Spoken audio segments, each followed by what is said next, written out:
the Blu-ray when it comes out. When Yes. you go to the in-home, there's going to be a director's roundtable. Oh, good. And you have been probably in more movies than most ever. Can you talk about the different directors and how they've affected? Of course. Films and your work? A decade later, having known his work long before that, Jon Favreau and I are kind of like, I don't know, I almost feel like we're guys who were co-professors at the weirdest school that's ever existed. And so we have this amazing history with each other, and I also just am a huge supporter of him as a writer, director, and actor and all that stuff, too. And Shane Black basically wrote and directed Kiss Kiss Bang Bang, which was my calling card film to Favreau to have him say to Marvel, "Look at him in this film. He looks, everything's going great. Look, he's an action guy." And Shane is just a really special individual. Joss was the man for the job to be able to take all of those disparate things and somehow create a new formula, which is exceptional. And I would say that I could not imagine any person, let alone several persons, besides the Russos, for both Civil War, Winter Soldier, in reverse order, and now Infinity War and beyond. It's just something about their disposition and their creative passion that every time the baton gets passed, it's a little bit more complicated to run with. But there's also hidden pleasures in it, and there's secret buttons that do things that you didn't expect that were installed by the previous people. So, all of these directors have kind of built on this. It's like a talking stick, and ultimately they are it's a director's medium. So ultimately the directors are, when all is said and done, responsible for the outcome. You mentioned that nobody had heard about a universe, a cinematic universe. Yeah. Also in that, the tones of films change with all those directors. Yes. How's that been for you playing as an actor? It's much better than everybody agreeing on a tone and then pretending that you can keep replicating that and not bore your audience stiff. I mean, most of this stuff has been done out of pure creative survival instinct.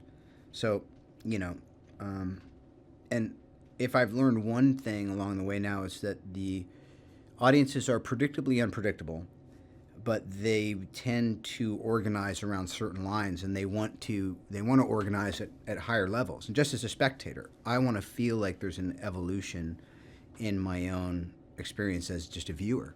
So I think that Marvel got that pretty early on, and it's hard enough doing one movie quote unquote correctly, but the fact that they're about to cross the threshold into the low double digits here, 18, 19, 20, 20. It's just, it really is commendable.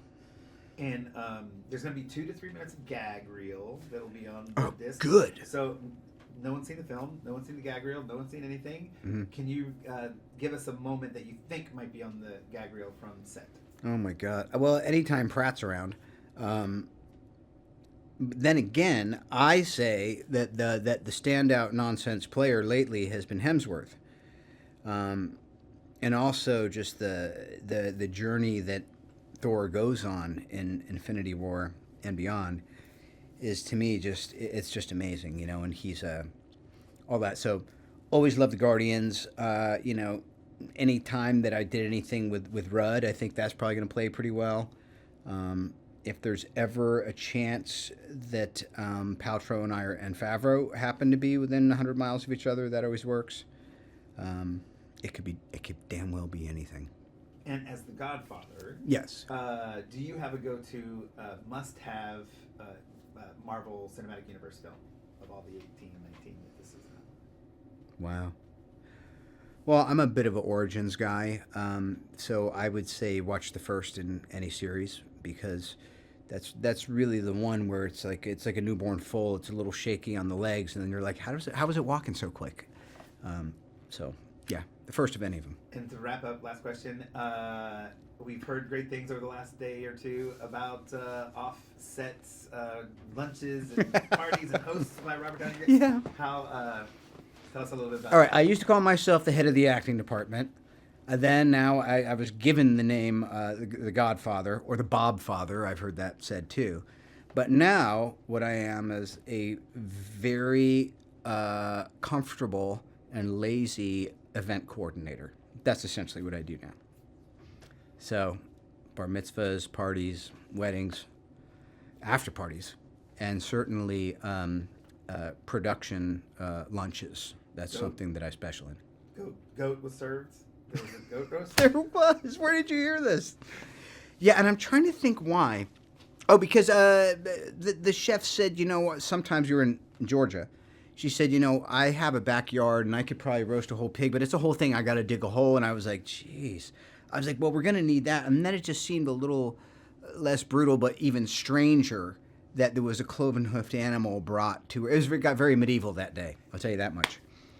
And I'm told the goat's name was known. The goat had a pretty nice life before it was ended prematurely for our needs. Look, the whole world should be heading towards being vegetarian, but until then, like, you know, don't give me any guff. Once the thing's already been offed, I mean, if I got offed, I would rather be served while I still tasted good.